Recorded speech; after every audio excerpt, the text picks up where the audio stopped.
buenas a todos y bienvenidos a Another Regular Podcast, el podcast favorito de toda tu familia, de todos tus amigos, de tu señora novia, de tu señora amante, ujú, y por supuesto de mis dos personas favoritas en España. Una de ellas lo está haciendo cada vez menos, ¿eh? Está haciendo cada vez menos, pues yo me estoy calentando ya, porque me estoy calentando ya con esta deriva de Rosalía. Rosalía la Transformer, porque se está transformando, valga la redundancia, en un ser de puro surrealismo y pura cosa loca que si ya de por sí me gustaba poco antes, imagínate ahora. Pero bueno, aparte de Rosalía, a la que por ahora seguimos queriendo como la segunda mejor persona de España, también este es el podcast favorito de nuestro queridísimo Zetangana. Y por supuesto, hoy me acompaña, como siempre, mi queridísimo amigo, compañero de vida, Juan Pablo, a.k.a. el amante de tu amante. Bienvenido, Juan Pablo. Muchas gracias, me identifico, la verdad. Sí soy, me representa. Muchas gracias, Alejandro, a.k.a. The French Killer. ¿Qué te parece? Ojalá. Ojalá. Ojalá, The Mbappé Killer. La persona Ojalá, que le hace una falta a Mbappé y le rompe el ligamento cruzado anterior después de que el Madrid haya gastado un pastizal. ojalá por dos. Y ojalá también no escuche este programa nunca jamás la Audiencia Nacional Francesa. Por si acaso. Yo no sé cómo son ahí con el tema del humor, pero por si acaso. Antes de hablar de la peli, ¿tú eres de desearle lesiones a jugadores? A Casemiro le he lesionado, le he deseado. Mira, le iba a decir le he lesionado, ¿no? Le he deseado hasta la muerte, así que imagínate. A Casemiro, ¿sí? A Casemiro en concreto, sí. ¿Quién te da más rabia, Pepe o Casemiro?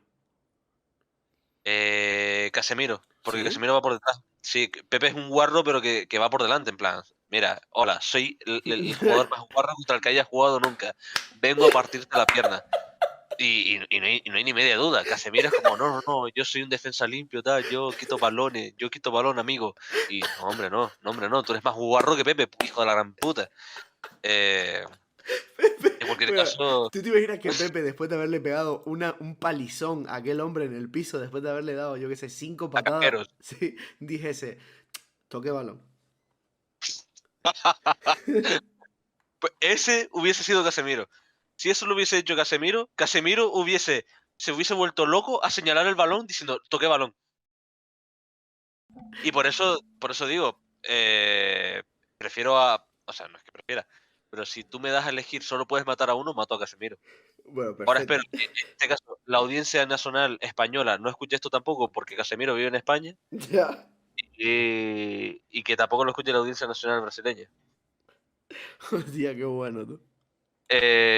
Quiero preguntarte, antes de empezar ya a introducir de qué vamos a hablar hoy, algo que no te pregunté el programa anterior, pero porque entiendo subversivamente que no tenías nada que responder a la No, sí. pregunta. ¿Sí? ¿Qué estás Sí. bebiendo hoy? ¿Una estrella Galicia? Ah, ole, ole, ole, ole, De coño. Pues hecho, yo pensé fui que a me había olvidado. buscarla en mitad del programa. Imagínate mis cualidades. Es decir, me bebí una a mitad del programa y fui a por mi segunda a mitad del programa. Hostia, eres un crack. Pues yo pensaba que no estabas bebiendo nada, por eso no te pregunté. No, no, sí, sí. De hecho, después del trabajo fui a comprar porque no tenía. Así que, Perfecto, imagínate, perfecto. imagínate. Tía, Si pues. bebimos cerveza por la mañana. Es decir, eso para mí fue el día del peor día de todo. Pero, El único día que hemos grabado podcast por la mañana y seguimos bebiendo cerveza. imagínate. Bueno, en mi caso, en el programa anterior estuve bebiendo dorada especial para acabarme las que me quedaban. Hmm. Y ahora he metido en la nevera Alhambra, pero como no está fría aún, pues me he tenido que sacar la cerveza Sibarité y me he sacado una Lefe. Joder, es que la Lefe. Hace tiempo que no pruebo una Lefe, ¿eh? Yo creo que mucho. Es potencia, ¿eh? Una buena cerveza belga de abadía, esto es potencia, Te quita los señor. males. Te quita todos los males. Esto me hace olvidarme de que la vida es una mierda, Juan Pablo. Perfecto. Es lo único. Bueno, ¿de qué vamos a hablar, Juan Pablo? Y vamos a hablar, ya lo presentaste tú muy bonitamente en el anterior programa, de una película seminal, fundacional, que es Jules and Jim, de François Truffaut. Y bueno, no sé de qué quieres que hablemos, porque hay mil melones. Podemos hablar de la Nouvelle Vague, de François Truffaut. Yo creo que la peli al final lo dejamos un poco para más tarde porque tenemos que hablar de estos dos temas, ¿no? claro, a François Truffaut nunca hemos hecho ningún programa sobre él. A mí es un director que me gusta mucho. Es un director, sobre todo porque hay una de sus películas, Los 400 golpes, que para aquellos que hayan escuchado el programa de premios RP de películas que hayamos visto en 2021, se acordará de que yo incluí Los 400 golpes de Truffaut como una de mis 5 mejores películas vistas en 2021 por primera vez. Y como digo, es una película que me encanta, que me flipa. Es una película que me hizo decir, me interesa esto de la Nouvelle Vague. Es un movimiento que surge en Francia por dejar de hablar en abstracto, ¿no? La Nouvelle Vague es un movimiento que surge en Francia, movimiento cinematográfico, evidentemente, a finales de la década de 1950, y que, bueno, es uno de esos movimientos que surgen tanto en Francia como en otros países de Europa, como también en Italia o incluso en Suecia con Bergman, también en Reino Unido y en Alemania, de movimientos cinematográficos que trataban de revalorizar la figura del director como autor. Es aquí en este momento cuando nace el concepto del cine de autor, porque hasta entonces ya estaba empezando a dominar la industria cinematográfica estadounidense, ya Hollywood empezaba a tener una preponderancia dentro del circuito cinematográfico mundial, y lo que tenía mayor peso y lo que dominaba era el circuito de las grandes productoras. Había una serie de grandes productoras en Hollywood que era lo que producía la mayor parte del cine y lo que producía la mayor parte de los grandes éxitos que se hacían.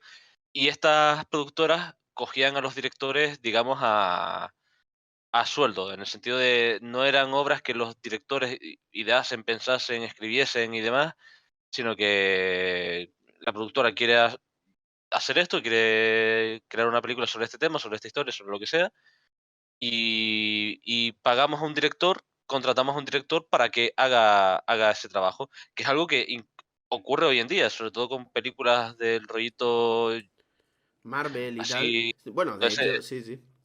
ese tipo de cosas, hoy en día ocurre mucho. Pues como respuesta a este tipo de cine que se hacía sobre todo en Estados Unidos, en Europa surge este movimiento de reivindicar la figura del director como autor. Y son directores que, aparte de dirigir, normalmente hacen también otra función. La mayoría son directores guionistas, luego también hay directores montadores, pero bueno, Críticos, muchos eran críticos. en el caso de la Nouvelle Vague también hay mucha relación con esa crítica a través de la revista Cahiers du Cinema, o du Cinema, como se diga. Y bueno, como digo, propugnaban de esa reivindicación del director como autor fundamental de las películas, más allá de la productora que estuviese detrás de ella, De, ¿no?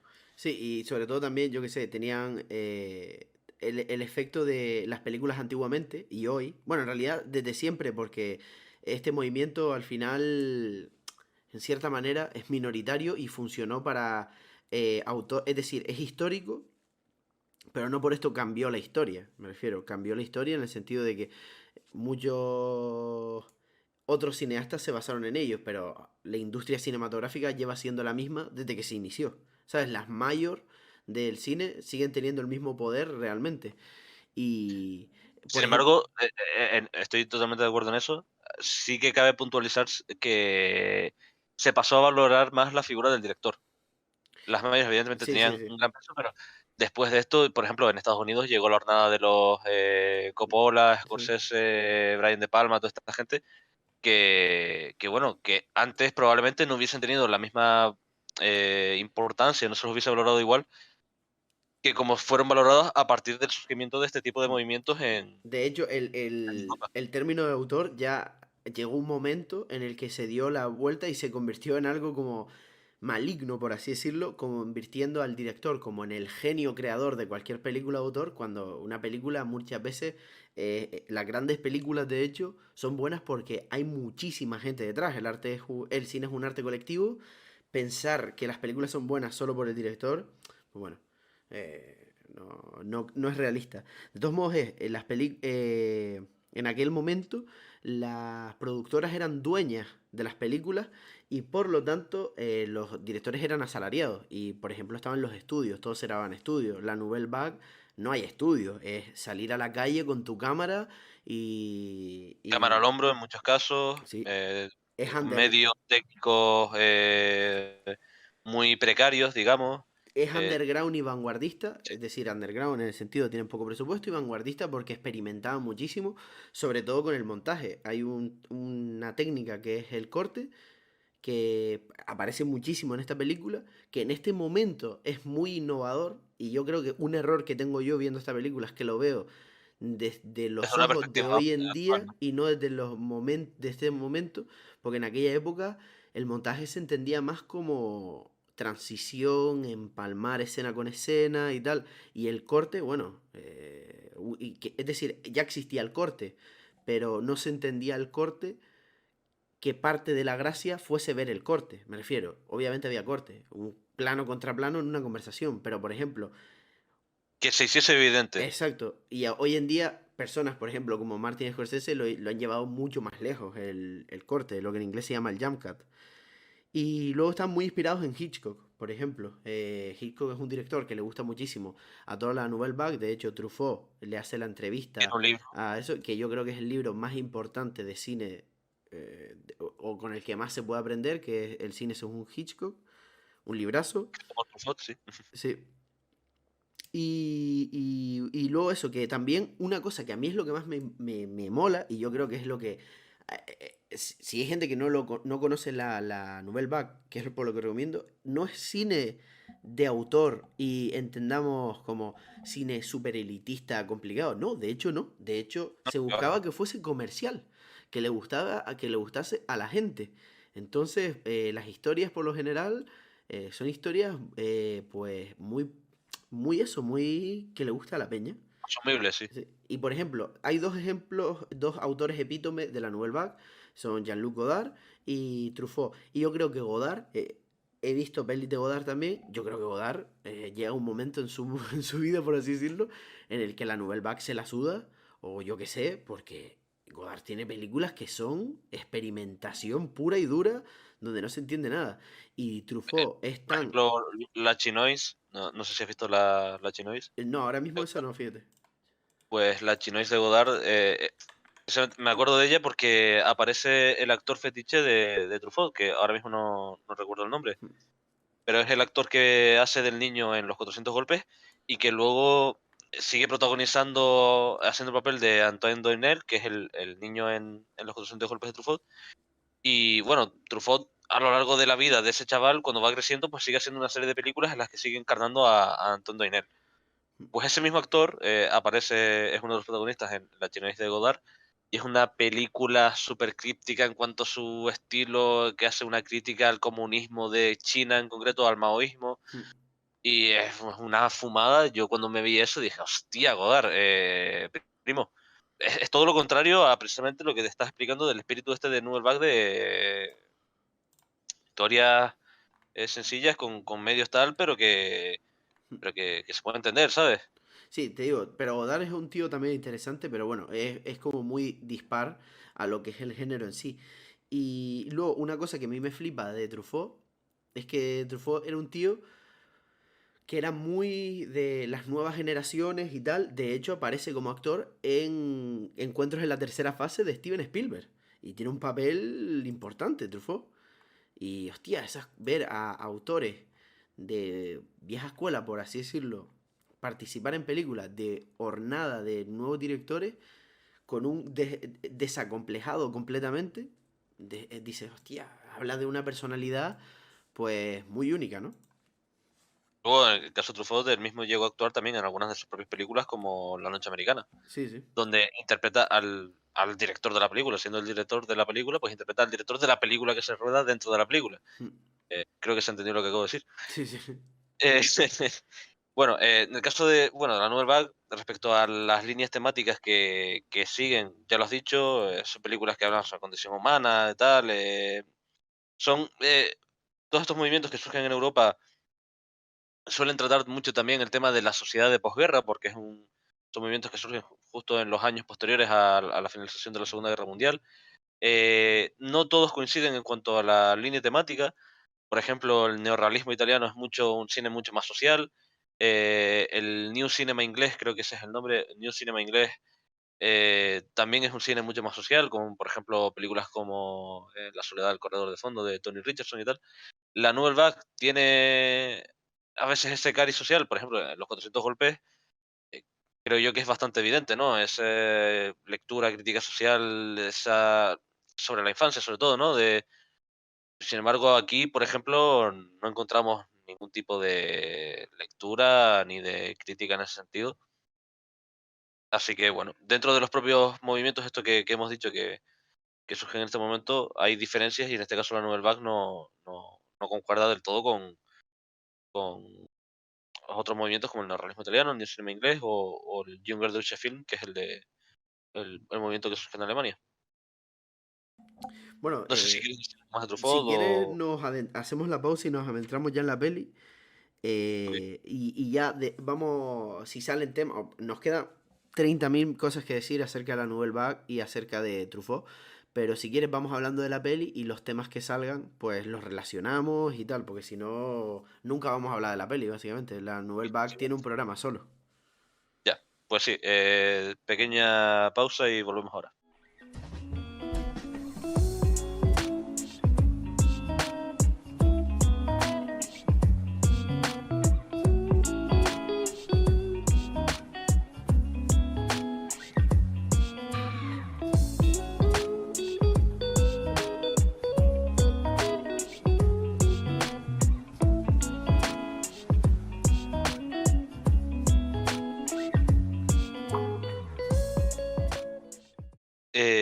Jules et Jim es una película que, siendo honestos, Juan Pablo, querido amigo, dando respuesta a la clásica pregunta, a la canónica pregunta de cómo llegamos a esto, yo por mi parte, como he visto otras películas de Truffaut, he estudiado la Nouvelle Vague, conozco la película, incluso yo en la carrera me llegaron a poner un fragmento de esta película de Jules et Jim y por tanto luego me quedé con curiosidad de seguir viendo, ¿no? De cómo seguía.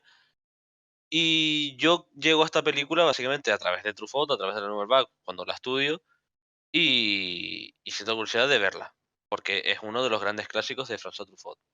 Y no sé cómo llegas tú a ella, pero creo que es igual. Sí, del mismo modo, sí. Bueno, es una peli mítica que la Claro. escuchas y bueno, siempre al final hay muchas pelis míticas que no terminas viendo por X. Pues el caso en este caso la hemos visto, el caso en este caso, ojo a mi uso del vocablo español, la hemos visto para poder hacer el programa sobre ella, porque yo desde hace tiempo quería hacer algún programa sobre alguna película de Truffaut, porque como ya he dicho es un actor que me gusta, y escogí esta película, le propuse a Juan Pablo hacer esta película en la esperanza, en mi vana esperanza de que fuese una película que me fuese a gustar de igual forma que el resto de películas que yo había visto de Truffaut, porque todas las películas que yo había visto de Truffaut hasta ahora me habían gustado mucho. Y esta película no ha sido el caso. Eh, ¿Cómo empezar? ¿Cómo definir esta película? Para mí es una película, sobre todo y ante todo, aburrida. Me parece que es la mejor definición, la mejor calificativo que se le puede poner. Yo lo siento, no soy yo nadie aquí para criticar algo que haya hecho el bueno de Truffaut, pero a mí esta película me pareció aburrida. Y además me parece también en cuanto a estilo y todo, un punto y aparte muy evidente respecto a otras películas del propio Truffaut. No en cuanto a un estilo más técnico, más formalista, porque el tipo este de cámara en mano, paisajes naturales e iluminación así muy natural y tal, más también propio de la Nouvelle Vague, eso sí lo seguimos encontrando, pero en cuanto también a la historia y demás, y que me parece que es una película que eh, no tiene nada que contar. O sea, y aquí retomo, si te parece, como el cliffhanger del programa anterior, Correcto. cuando tú me dijiste que Titán te había gustado mucho, entre otras razones, porque estaban ocurriendo siempre cosas y mantenía esa tensión y esa tensión de una sucesión continua de eventos, y que esta película te pareció lo contrario. Pues estoy de acuerdo No, en bueno, que, no, bueno, más o menos, ¿eh? No vale, era exactamente eso. a lo mejor la puntualización que voy a hacer ahora, estás de acuerdo conmigo. Esta película me aburre a pesar de que están sucediendo siempre cosas. O sea, el ritmo de la película es alto, las conversaciones, la sucesión de escenas, incluso el montaje aporta mucho ritmo, el montaje es brutal, es la polla. A nivel formal, la película es muy buena, pero sin embargo, la historia, lo que ocurre, a pesar de que están ocurriendo siempre cosas, las cosas que ocurren no me suscitan ningún tipo de interés. No sé si es a lo que Sí. tú te referías o tiene... Yo esta peli la noto muchísimo, como tú comentaste antes en Titán, son dos pelis, antes de la guerra y después de la guerra. La primera parte ocurren un montón de cosas y francamente me la sudan. Y la segunda parte no ocurre prácticamente nada, es densísima, se estanca en lo mismo. La segunda parte a mí me mata, sinceramente, ¿eh? La segunda parte me pareció un tedio terrible. Y lo que me pasa con esta peli es que estoy ciertamente acomplejado. Porque no sé si se trata de una obra que no soy capaz de entender o no soy capaz de apreciar porque hay veces en la vida en las que las pelis no llegan a una edad en la que, yo que sé, hay pelis que, tenía, que era pequeño, las vi y dije, hostia, pues, cuando me empieza a gustar el cine a mí, con 15 14 años, que me empiezo a volver loco por el cine, digo, voy a ver Ciudadano Kane. Y veo Ciudadano Kane y resulta que es una peli normal. Ahora la veo de grande, pienso en qué contexto se hizo Ciudadano Kane y me explota la cabeza. Pues capaz en el futuro veo Jules and Jim y la veo en el futuro y digo, hostia, qué peliculón. Pero ahora lo que veo es que no me convence nada. Y todo el mundo solo alaba esta película. Entonces no sé, porque yo soy un gran... una persona que lleva mucho por bandera lo de los clásicos, la palabra clásico, hay que siempre decir, los clásicos no son inamovibles, hay clásicos que envejecen mal, o que no envejecen mal, pero que llegan un momento de la historia en el que dejan de aportar. Entonces, cuando una película que todo el mundo alaba, la veo y no me transmite nada, es decir, la empiezo a ver por estudiar, no por gusto. Y me pasa muchos con muchos clásicos, que veo, yo veo muchos clásicos del cine o leo clásicos de la literatura y muchas veces ni los disfruto, pero lo tengo que hacer porque es que son clásicos y hay que verlos. ¿Entiendes? Claro, o sea, en ese sentido te entiendo por completo. Hostia, perdón. Hay una serie de películas, y como Ciudadano Kane, que ya lo has nombrado, y muchas otras, que uno puede verlas y decir, hostia, es que no me suscita ningún interés, no me aporta nada nuevo. Sin embargo, tienes que verlas, Es porque lo que hay, sí. lo que hoy se hace porque eso estuvo ahí, Exacto, y por eso hay que verlo. Y exacto. aunque hoy en día hayan perdido el interés, tienen un interés a nivel histórico, historiográfico también, y suponen un antes y un después. Hoy en día ya no lo son. Por ejemplo, Jules Jim, que estamos hablando de esta película. Probablemente la historia que cuenta Jules Jim con este triángulo amoroso extrañísimo, super bizarro también, en el que uno de los dos amigos tiene mucho éxito con las chicas y el otro no, de repente conocen a una chica que, por lo que sea, es el sumum de las mujeres porque justo coinciden sus rasgos faciales con los rasgos de una escultura que Es, ven y de la que se quedan prendados. Pues esta chica la ven, se quedan, vuelven locos por ella. El que tiene menos éxito con las chicas le pide matrimonio, se casa con ella, tienen una relación. Llega la guerra, llega la guerra, 5 minutos de imágenes de archivo de la Primera Guerra Mundial por la cara. que, eso, bueno, sí, sí. Termina la Cinco, sinopsis. 5 minutos de imágenes de archivo de la Primera Guerra Mundial. Y de repente resulta que ya están hasta el apoyo el uno del otro, tal y cual. Ahora viene el amigo que sigue estando prendado por ella, está por ella, mientras está por la otra, tal y cual. El otro es un calzonazo que aguanta todo, tal y cual. Pues, hombre, esta historia, capaz, no lo sé, porque no vivo en 1960, no vivía en 1960, no soy consciente de cuál era exactamente la mentalidad y el pensamiento y la sociedad que había en 1960.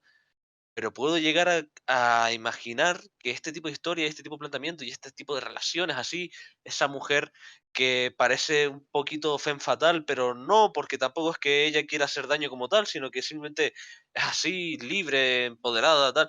Pues a lo mejor esto en este momento era ultra revolucionario. Estaba planteando un tipo de historia y un tipo de personajes que rompían por completo los esquemas de la sociedad que se tenía en ese momento.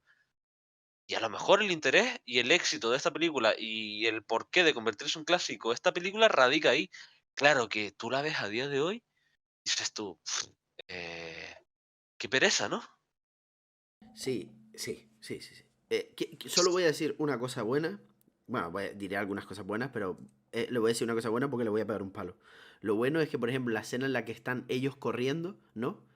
El Ujú. traveling ese, es muy, muy bueno porque en aquella época las cámaras pesaban un quintal. Hoy en día un traveling se puede hacer facilísimo porque con digital es muy fácil. En aquella época hacer un traveling y además de bajo Y los presupuesto. traveling, precisamente, y ya que has dicho antes de aprovechamos cosas de la película para relacionarlas con Nouvelle Vague y Truffaut y tal, los traveling era una de las señas de identidad precisamente de la Nouvelle Vague, a nivel evidentemente formalista, porque esto al final no deja de ser un recurso técnico que no determina la historia en sí, pero uno de los recursos más utilizados y más característicos que se da en la Nouvelle Vague es el uso de los traveling. Y como tú dices, aquí juraría que hay más de uno, aparte de Sí, ese sí, del sí, sí.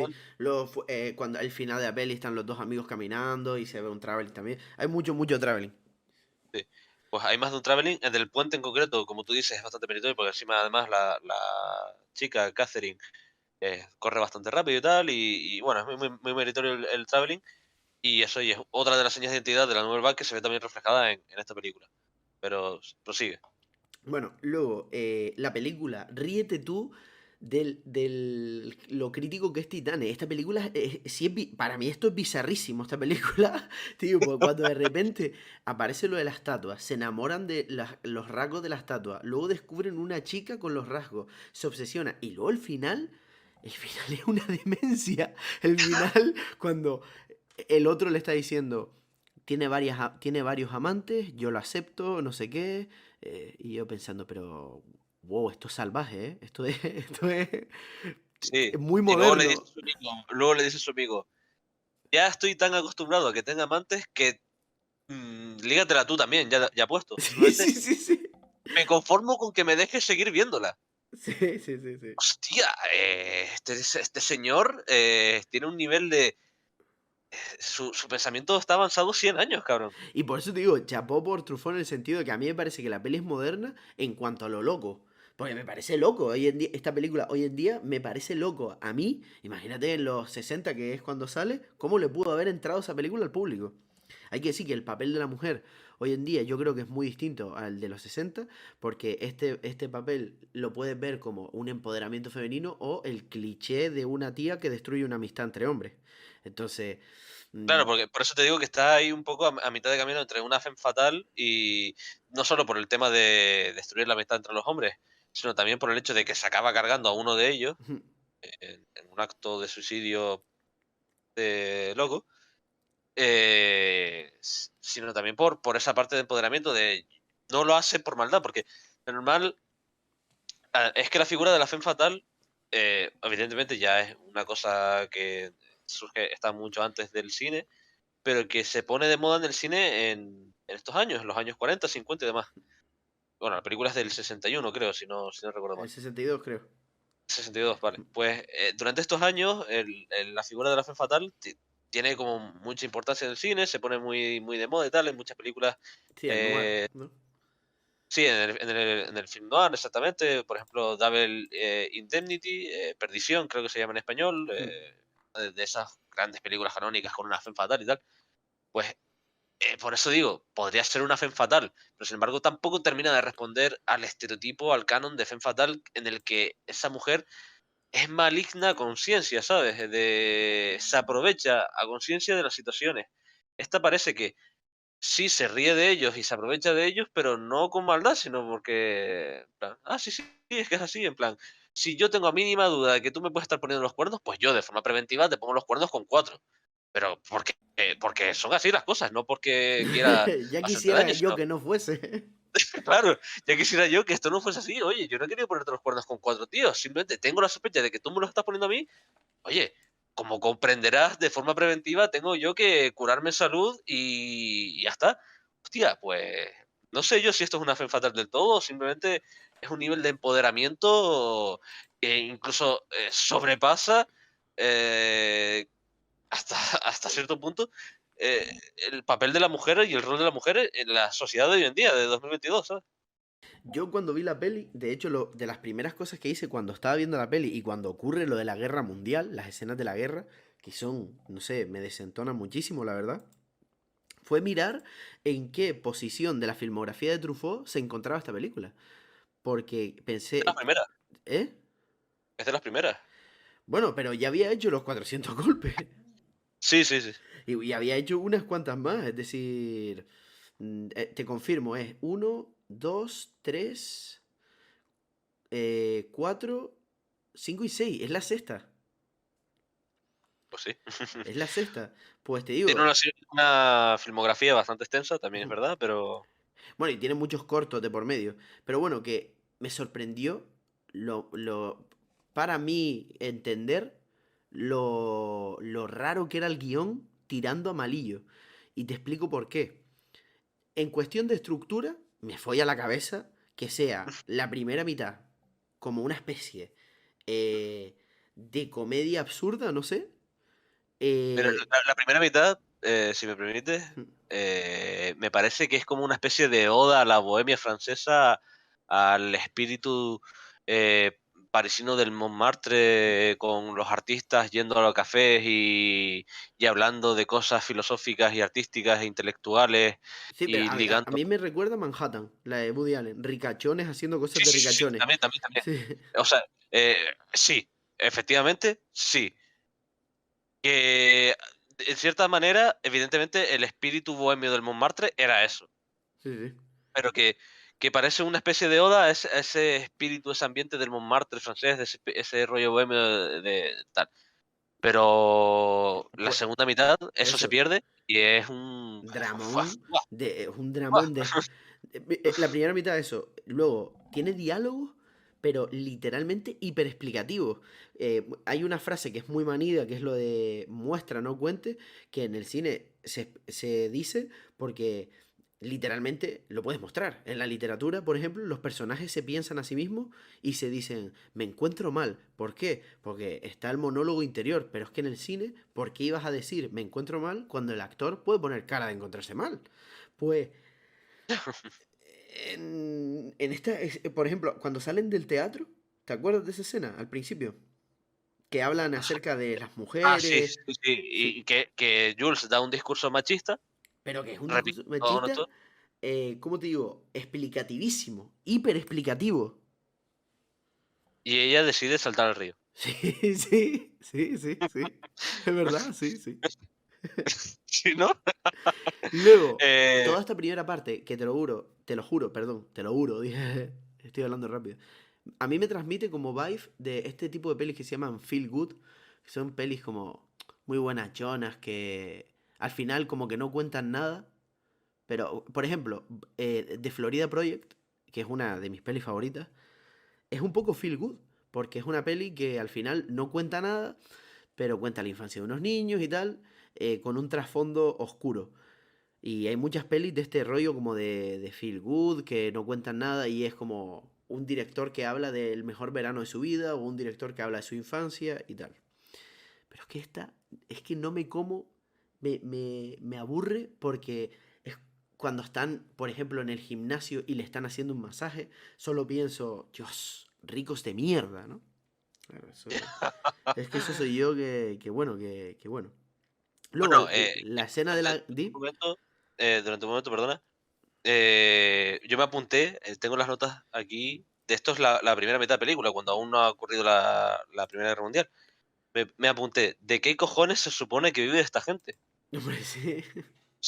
En plan, van de un lado para otro, haciendo cosas, tal. Bueno, otra cosa de ricos, muy ricos, asquerosísimos, que también ocurre antes de la Primera Guerra Mundial, que es una de las cosas para mí más surrealistas y más de, como tú dices, espíritu de Manhattan, de ricos haciendo cosas de ricos. Se aburren de París. Vale. Vamos a pillarnos una casa en la playa. Nos vamos a la casa en la playa. Un par de escenas en la casa de la playa. Llueve un día. Como yo en la playa un día, echo de menos París. Pues nos volvemos a París. Y vuelta a París. ¿Qué sentido tiene esto? Ya. Pero, ¿por qué? ¡Buah! Yo, ¿sabes qué es lo Dentro único de que la le trama, saco? Eh, por darle una virtud y que, porque luego le voy a dar un palo, una cosa buena, un montón de locaciones. Estamos hablando que esta peli es de bajo presupuesto y hay un montón de locaciones y todo el mundo sabe que entre menos Eso es lo presupuesto, mejor que hay que decir. ¿eh?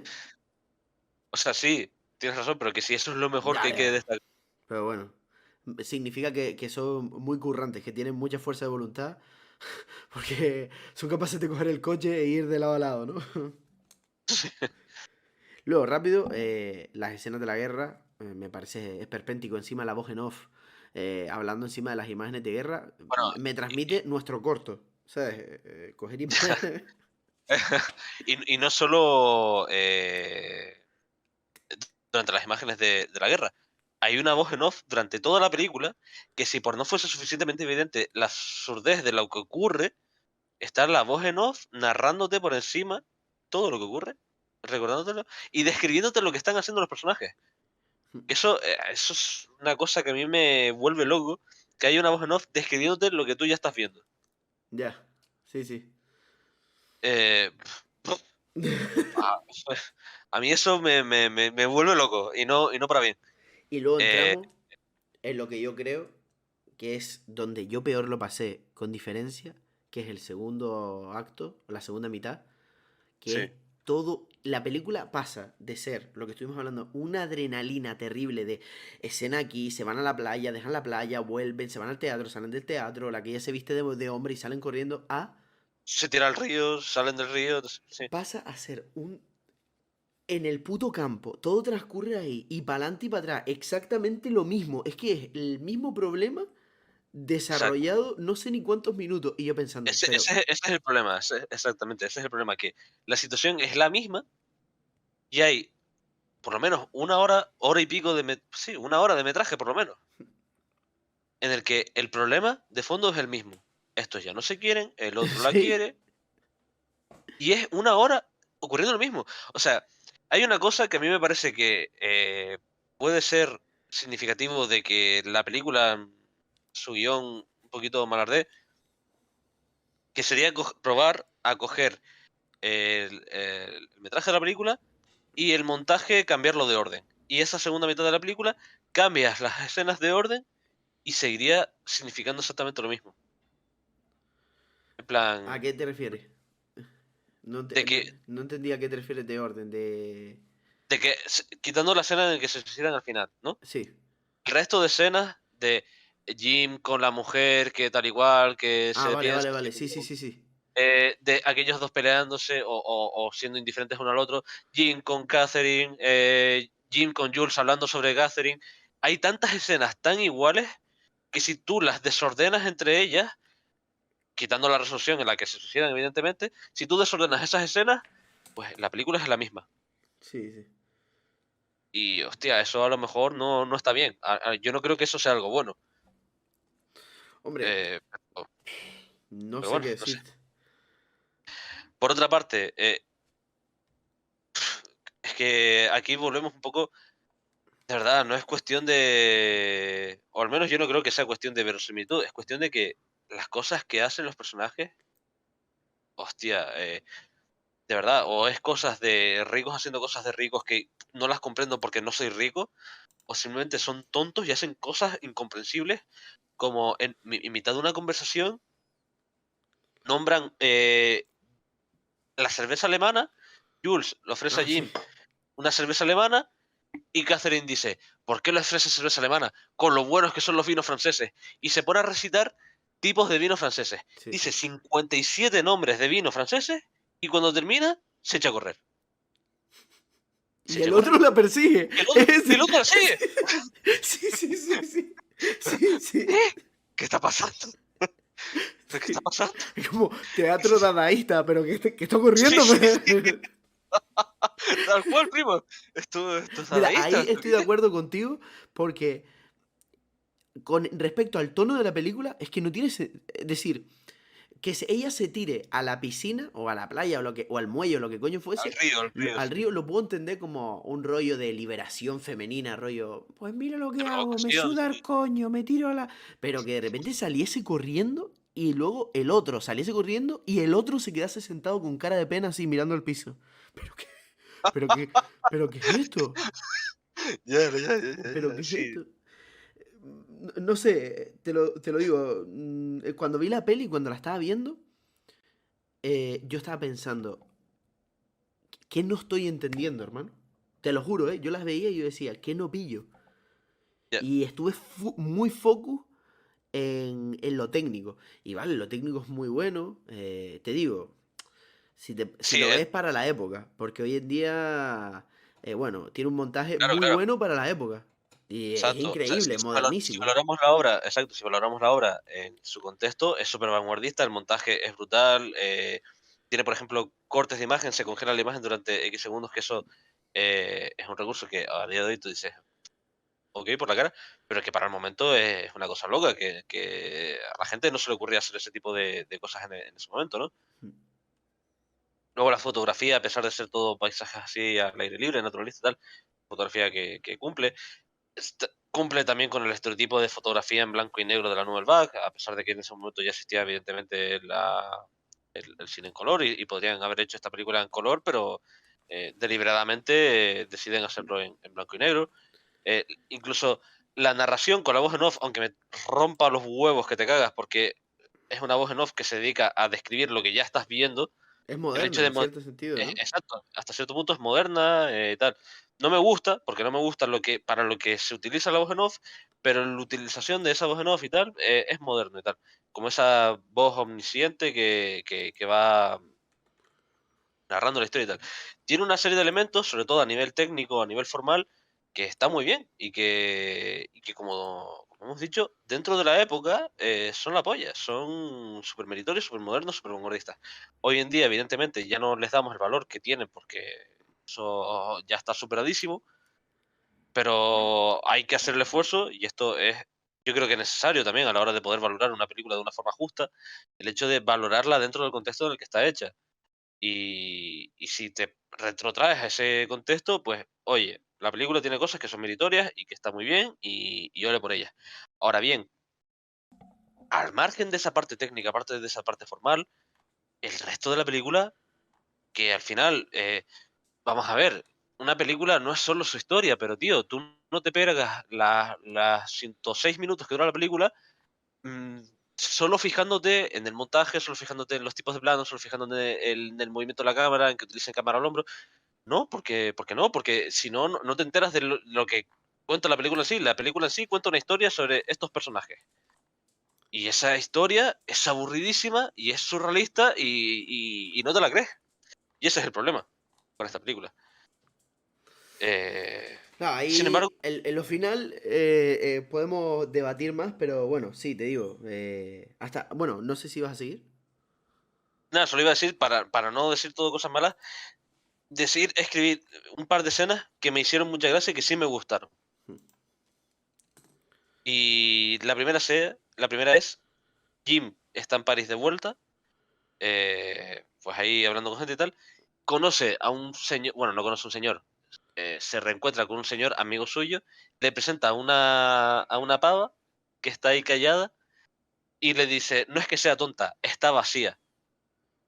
Y le toca así la cabeza como está hueca por dentro y es absurdo, la escena es absurda totalmente, pero me hizo mucha gracia. Y luego, al final, la voz en off dice algo que me parece que eh, le resta un poco de eso de no tomarse en serio a sí mismo. Truffaut, creo que con ese final trata un poco de decir, chavales, esto no tiene ni medio sentido, esto es puro dadaísmo, lo que acaba de ocurrir, es pura bizarrada, pero que sepáis que no es porque se me ha descontrolado esto, sino porque yo mismo soy consciente de ello. Porque la voz en off al final dice, cuando ya se han suicidado y han enterrado las cenizas y tal, y la voz en off dice, Catherine quería que arrojasen sus cenizas al viento desde lo alto de una colina, pero no estaba permitido. Y se acaba la película. Bueno, pues Uf, yo hombre. digo, a mí, sobre todo, lo que yo me pregunto es, si esta película está planteada desde un inicio como algo experimental, pues la hubiese visto, o el tono hubiese sido así, yo lo hubiese visto de otro modo y me lo hubiese tragado todo. Solo que desde el inicio la película no transmite que vaya a ser algo experimental.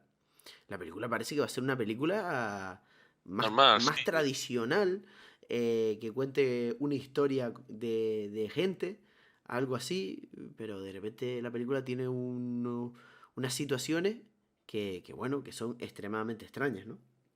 Hay un Ya. momento que es la escena musical, es muy común, las pelis antiguas de cine clásico, casi todas de repente tenían el momento musical, porque ganaba mucha popularidad una película que tuviese una buena canción, ¿no? Y la escena musical, entre que la canción no me gusta y que está grabada, hostia, parece, no sé, es plano de la cara de ella, plano de la cara de él, plano de la cara de ella, plano de la cara de él, plano de la cara de ella, plano de la cara de él. No hay más. No sé. Sí, otra cosa que sí me gustó es la cantidad de referencias constantes y de guiños constantes que se hacen a otros elementos artísticos de la época. Por ejemplo, hay muchos cuadros colgados en en las habitaciones en las que se graban, las que se ruedan las escenas. Hay cuadros, juraría que distinguí algún cuadro futurista italiano que en esta época en la que está ambientada la película, que es la década de 1910, pues tendría todo el sentido del mundo, aunque no sé yo hasta qué punto el futurismo italiano tuvo un desarrollo fuera de las fronteras de Italia y tal, sobre todo por su relación con el fascismo, pero bueno, esto es otra cosa. Luego también se nombra a otros grandes artistas y tótems y tal, como se nombra a Baudelaire. Hay en un momento dado un cartel en el café, sí, en el café en el que quedan Jimmy y Catherine, pues se ve de fondo un cartel de una exposición de Picasso. A mí es que esas nombres, esas menciones y tal, a mí en cierta manera me entran muy mal. Porque las mencionan de una manera muy prepotente, me transmite como No, pero en este caso Manhattan. no lo nombran ellos, ¿eh? O sea, el caso de Baudelaire sí, el Baudelaire Sí. ellos lo Y nombran. Shakespeare, están todo el rato mencionando a Exacto, Shakespeare y y no hablan de Shakespeare, claro, eso sí es puro Manhattan. Eso es ricos que van de culturetas, pura pedantería y pura prepotencia. Eso sí. Pero, por ejemplo, el cartel de Picasso al fondo de tal, eso no es algo que nombren ellos. Y esa referencia a mí personalmente me gusta porque es la época en el cubismo tal, de Picasso partiendo la pana y todo esto, y yo ole por ello. O los cuadros estos que te digo que están colgados por ahí. Ese tipo de referencias me gusta porque son como guiños, detalles que quedan en segundo plano que si tú te das, si te fijas en ello, pues te das cuenta y dices, coño, aquí han hecho un guiño a esto. Y además es un guiño subliminal, ¿sabes? No es evidente. Sin embargo, cierto es que lo de nombrar a Baudelaire o lo de nombrar a Shakespeare y tal, queda como una pedantería. Por favor, cállate. Y ahí sí estoy de acuerdo en que me transmite un poquito Manhattan. Por eso me gusta hasta cierta parte el tipo de referencias que hace al clima cultural, artístico de la época y por otra parte es un poquito pesadilla. ya, bueno, me pasa un poco con eso como con lo de las locaciones, ¿no? Que le estamos sacando el lado bueno ya a cositas Claro, como claro, claro. para aferrarnos a que estamos metiéndole palos a Truffaut. Ya, loco. Es que es esto, tío, me duele, primo. O sea, te juro me duele porque Truffaut yo le tengo en muy buena estima y yo le tenía ganas a esta película porque además, mira, eh, dije antes que me habían puesto un fragmento de esta película en la carrera, cuando yo estaba estudiando historia del cine en la carrera, pues pusieron un fragmento en clase de Jules y Jim. Y era la escena inicial, una de las escenas iniciales, en la que Jules va con una piba al café junto con Jim. La piba, nada más sentarse, habla con otro pavo y se pira del local con él. Y bueno, esa escena. Creo, Sí. no sé si sabes a Sí, cuál sí, me sí, refiero. pero... Vale, pues esa escena me la pusieron en clase, tal, no sé qué, y yo me acordaba de esa escena y dije, coño, quiero ver esta película porque recuerdo esta escena que me habían puesto y tal, le tengo ganas a la película, ya me he visto otras películas de Truffaut, me gustan, todas las que he visto me gustan mucho, Los 400 golpes me parece obra maestra, seguro que me gusta, y he llegado y no. Y eso me pone triste, y por eso quiero rescatar cosas que me gusten, porque me pone triste, y yo no quería pegarle palos a Truffaut, yo quería venir aquí a comer la polla a Truffaut, y me he amargado, tío. Ya, aparte es como muy raro, igual que antes dije que soy un gran propulsor de que las pelis, los clásicos, hay que siempre ser juzgados o no siempre te tienen que gustar, también es muy fácil juzgar clásicos. Me refiero, cualquiera puede venir y decir El Padrino está sobrevalorado y no argumentar absolutamente nada o decir cosas así. Y es muy raro, o por lo menos a mí me sienta mal, eh, de repente una peli como esta, que todo el mundo la pone en una alta estima, llega ahí y Sin empezar embargo, a perdona, decir cosas locas. que justo eso, ya lo dijiste antes, lo he vuelto a decir ahora, Sí. lo de que todo el mundo la pone en alta estima. Sí, evidentemente la película está considerada como uno de los clásicos, uno de los exponentes de la Nouvelle Vague, ¿no? Esta película como tal. Eh, ayer me dio por leerme las críticas de Film Affinity de la Peña y resulta que hay mucha gente que. O sea, me consolé leyendo las A críticas, ver, pero porque Film habría muchas. Affinity es un mundo oscuro, ¿eh? Claro, Yo creo que Film sí, Affinity no debería ser sí. ejemplo de nada en la vida. Es como. No, no, no, no, Es no, un. estoy de acuerdo, estoy de acuerdo. Pero me consolé, tío, porque yo qué sé, hay otras películas que tú lees las críticas de la peña y parece haber una unanimidad respecto a si es una obra maestra, tal igual, o peliculón, lo que sea.